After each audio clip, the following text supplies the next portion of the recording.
Sallallahu ala Muhammad.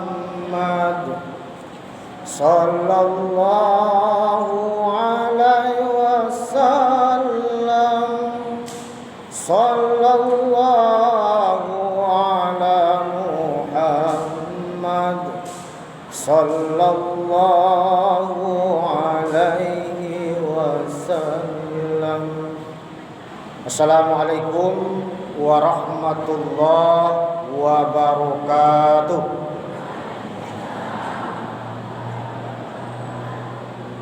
Alhamdulillahi rabbil alamin, hamdan yuwafi ni'amahu wa yukafi mazidah. Ya Rabbana lakal hamdu kama yanbaghi li jalalikal karimi wa azima sultanik. Asyhadu an la ilaha illallah wahdahu la syarikalah wa asyhadu anna Muhammadan abduhu wa rasuluh allazi la nabiyya ba'dah. Allahumma fassalli wa sallim wa barik ala sayyidina Muhammadin wa ala alihi wa sahbihi ajma'in. Faqala Allah Ta'ala fil Qur'anil Karim, a'udzu billahi minasy syaithanir rajim. Bismillahirrahmanirrahim. Wa ma yantiqu 'anil hawa in huwa wahyu yuha. Wa qala Nabi sallallahu alaihi wasallam sumu tasihhu. Shadaqallahul azim wa shadaqa rasulun nabiyil karim. Bapak, ibu-ibu, hadirin wal hadirat sidang jamaah tarwih dan witir yang insyaallah dimuliakan oleh Allah Subhanahu wa taala. Di malam yang berbahagia ini, dengan segala kerendahan hati, dengan penuh keikhlasan, marilah kita mengucapkan alhamdulillahi rabbil alamin. Karena Allah sudah memberikan kepada kita kesehatan, kesempatan, serta kekuatan sehingga kita bisa menyelesaikan puasa hari ini. Mudah-mudahan puasa yang kita kerjakan di siang hari tadi, kemudian sholat tarwih dan witir yang akan kita laksanakan, termasuk mendengarkan tausiah pada malam hari ini, dilipat gandakan oleh Allah Subhanahu wa taala pahalanya. Amin ya rabbal alamin. Berselawat kita kepada Nabi Muhammad sallallahu alaihi wasallam. Allahumma shalli ala Muhammad wa ala ali Muhammad. Laqad kana lakum fi rasulillahi uswatun hasanah. Sungguh telah ada pada diri Rasul itu suri tauladan yang baik. Kaum muslimin dan kaum muslimat yang berbahagia, judul ceramah kita pada kesempatan ini adalah rahasia puasa. Rahasia puasa.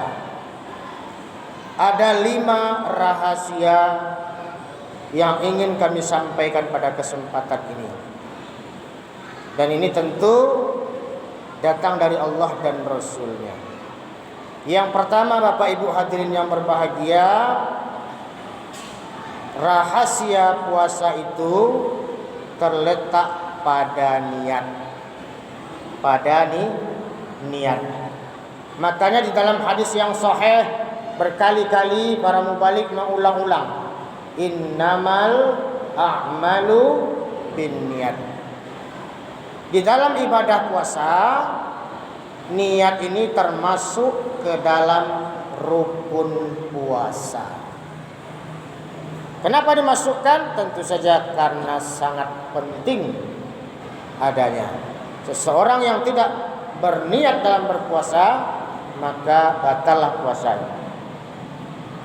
Dan dalam mazhab Imam Syafi'i, kita dianjurkan untuk membaca niat puasa ini setiap malamnya. Bu, mungkin kita akan bertanya-tanya, kenapa di hari-hari yang lain sangat berat berpuasa? Semakin siang semakin lapar perut kita. Semakin siang semakin haus kita. Semua orang akan bertanya, "Ba kok di bulan puasa santai saja wae?" Ndak awak dia langari atau di hari biasa barek berpuasa. Rahasianya ada pada niat. Bagaimana penjelasannya Bapak Ibu hadirin yang berbahagia? Niat itu ada di dalam hati.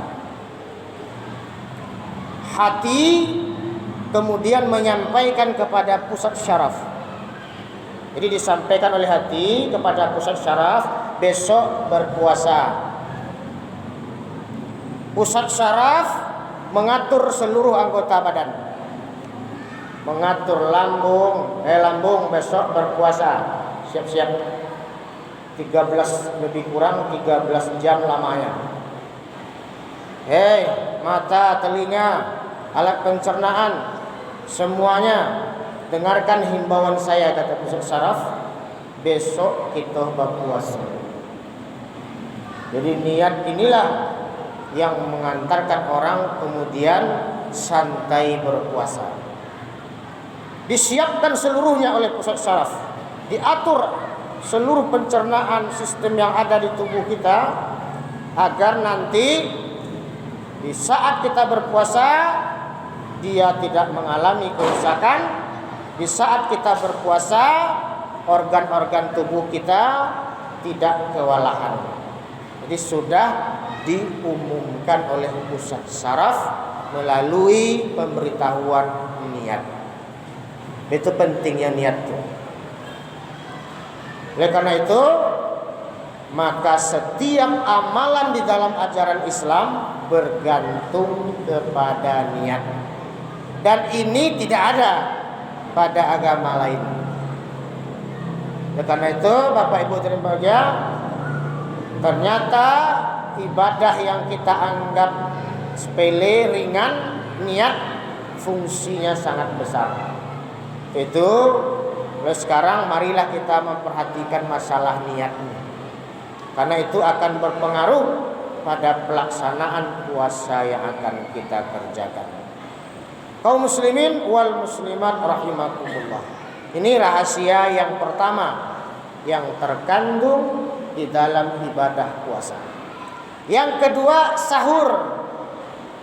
Memang betul sahur itu hukumnya sunnah, bukan wajib. Kalaupun kita tidak makan sahur, maka ibadah kita tetap sah. Namun innas sahuru fil barokah. Di dalam sahur itu ada barokah. Ini perkataan Rasulullah SAW di dalam surat An-Najm ayat 3 dan 4 yang kami bacakan tadi. Wa ma yantiqu 'anil hawa in huwa illa wahyu yuha. Jadi apa saja yang datang dari Rasul itu tidaklah berdasarkan nafsunya, melainkan wahyu yang diwahyukan kepadanya. Yang pertama rahasianya Bapak Ibu, dengan sahur dapat di awak pahala sunnah puasa. Kemudian sahur itu diakhirkan. Apa maknanya? Puasa bukanlah ajaran Islam yang menyiksa. Jadi kita tidak seperti para petapa yang naik gunung, yang menyiksa diri berbulan-bulan tidak makan, tidak ada persiapan sahurnya, mereka bertahan di dalam gua. Tidak seperti itu. Atau puasanya orang-orang dahulu yang Nasrani dan Yahudi, tidak seperti itu. Kita berpuasa justru dalam Islam dianjurkan semakin produktif, bukan lemas, bukan lesu yang diminta. Justru sebaliknya, diakhirkan sahur itu supaya kita kuat nantinya berpuasa, supaya pekerjaan kita tidak terbengkalai, nafkah anak istri kita tidak terbengkalai. Yang ibu-ibu masalah rumah tangga tidak terbengkalai. Yang bekerja di kantor tidak berleha-leha. Piadu pula yang bagak. Kecilnya aden kalau ndak nak ke sahur nak apa gitu. Itu bodoh namanya. Kalau kebiasaan ini diteruskan, puasa itu akan merusak dirinya. Karena orang berpuasa sesuai ukuran tubuh manusia 13 jam. Sementara dia berpuasa melebihi dari 13 jam itu. Ini akan merusak sistem organ tubuhnya. Jadi kalau ada yang jumawa, yang sombong, yang angkuh, yang bertahan dengan idenya tidak sahur, kembalilah kepada sahur. Yakinlah dengan perkataan Rasulullah SAW yang mengatakan bahwa sahur itu barokah. Di dalamnya ada keberkahan. Karena itu, mari kita siapkan diri kita untuk bangun tengah malam. Sebelum kita sahur, laksanakan tahajud terlebih dahulu tanpa witir, karena witir sudah kita kerjakan pada malam hari ini. Ditambah ibadah kita mendapatkan pula waktu subuh yang tepat waktu. Jangan nanti setelah sahur tidur, subuhnya tidak ikut ke masjid, nah merugi wak. Nak dapat pula dapat barokah subuhnya. Yang ketiga, puasa rahasianya terdapat pada iftar, pada bersegera berbuka. Sunnah menyegerakan berbuka. Ini membuktikan masuk akalnya ajaran Islam. Ini membuktikan betapa Islam itu sangat memperhatikan kesehatan. Nah, cuman berbuka yang seperti apa yang mengantarkan kepada kesehatan? Itu yang perlu kita kaji. 3 butir kurma, kemudian dibantu dengan air putih. Kenapa kurma? Karena glukosanya, gula kurma itu berbeda dengan gula-gula yang lain. Gula kurma itu paling cocok dengan lambung kita, paling cepat diserap oleh lambung, nanti dibantu oleh air putih itu. Setelah kita konsumsi 3 butir kurma, lalu kita laksanakanlah sholat maghrib. Kenapa sholat maghrib? Langsung kita kerjakan supaya nanti gerakan sholat semakin mempercepat sirkulasi darah. Jadi darah akan cepat dipompa oleh jantung dengan kita ruku, sujud, iktidal itu. Ditambah dengan zikir agak lebih kurang 10 menit, baru nanti kita mengkonsumsi makanan yang lain. Kok indah ya Pak? 1 babuko 2 galih esnya. Kalau ndak beko langsung cukur.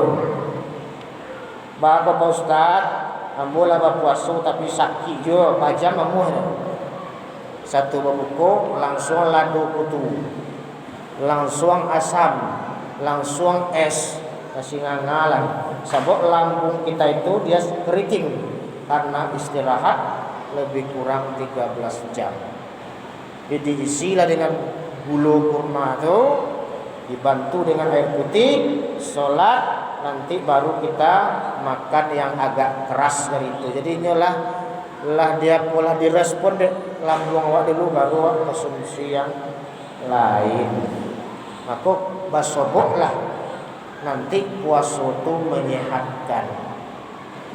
Kena ayu es 2 galeh, tambah puluh makan bagajuang, sudah itu basanda kalalo, itu luar biasa. Ini bukan rujukannya Nabi Muhammad Sallallahu Alaihi Wasallam. Kalau kita rujukannya Nabi Muhammad Sallam, yang seperti yang kami ceritakan tadi. Yang keempat, untuk menghemat waktu, sumu tasihu. Puasa itu menyehatkan.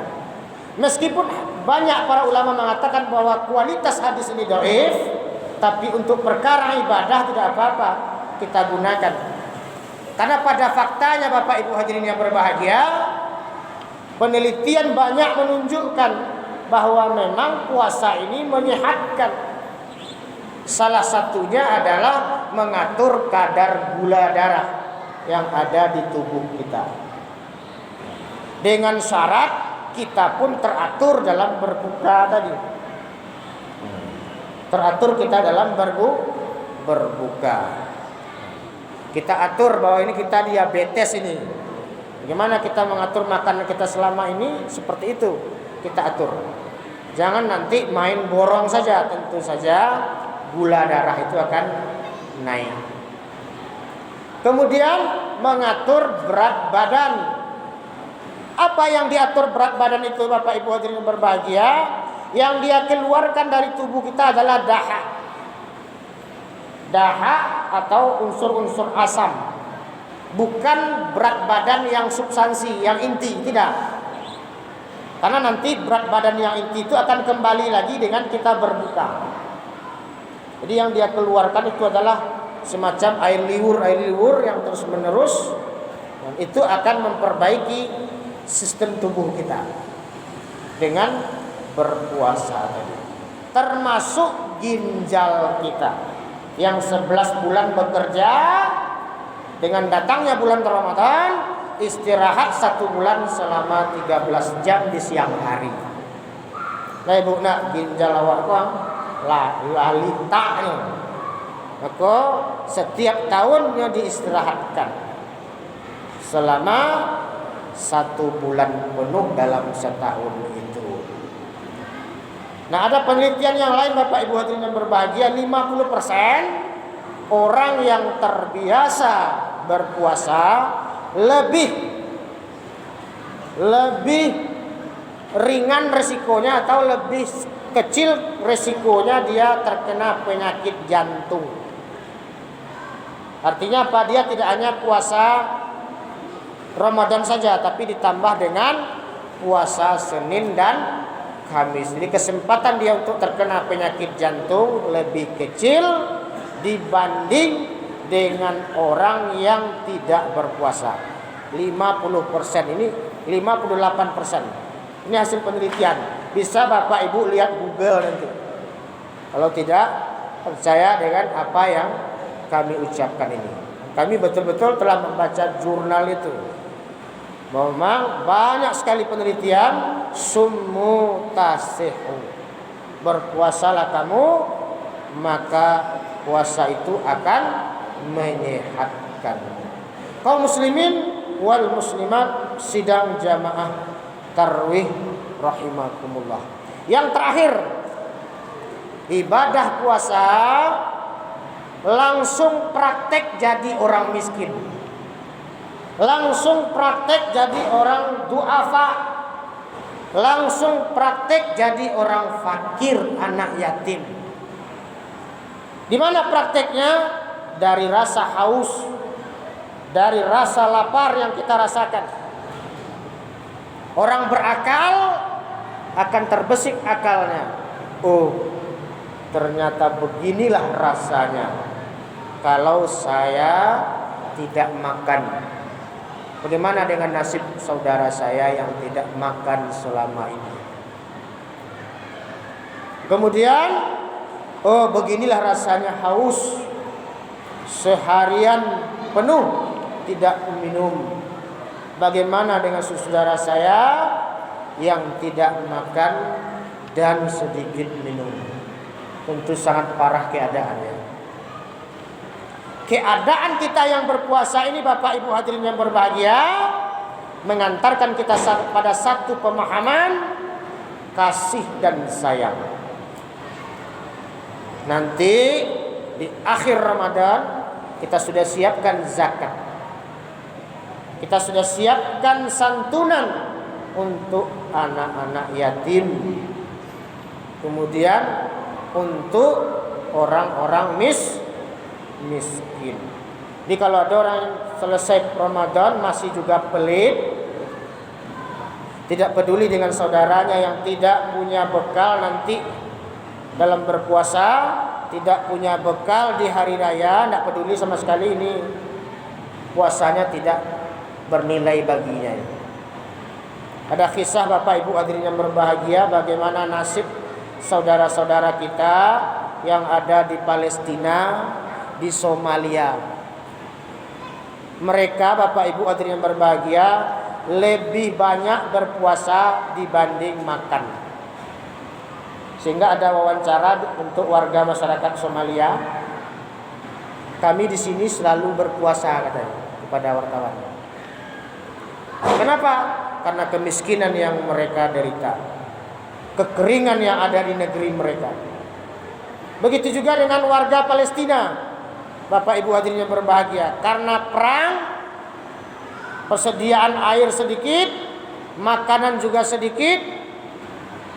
Wanita Palestina itu cantik-cantik. Sebab puasa itu mengawet mudahkan seseorang. Wanita Palestina itu ramping-ramping karena mereka sering berpuasa. Oleh karena itu, marilah Bapak Ibu hadirin yang berbahagia, ini hanya sedikit dari rahasia puasa yang bisa kami sampaikan pada malam hari ini. Masih banyak lagi. Kalau kita punya keinginan untuk menggali dan terus menggali, insya Allah rahasia yang luar biasa dari syariat Allah yang satu ini, syariat Allah yang mengantarkan kita kepada ketakwaan ini akan kita dapatkan. Dan semoga apa yang kami sampaikan bermanfaat. Mohon maaf atas segala kekurangan. Terima kasih atas segala perhatian. Billahi taufiq wal hidayah. Wassalamualaikum warahmatullahi wabarakatuh.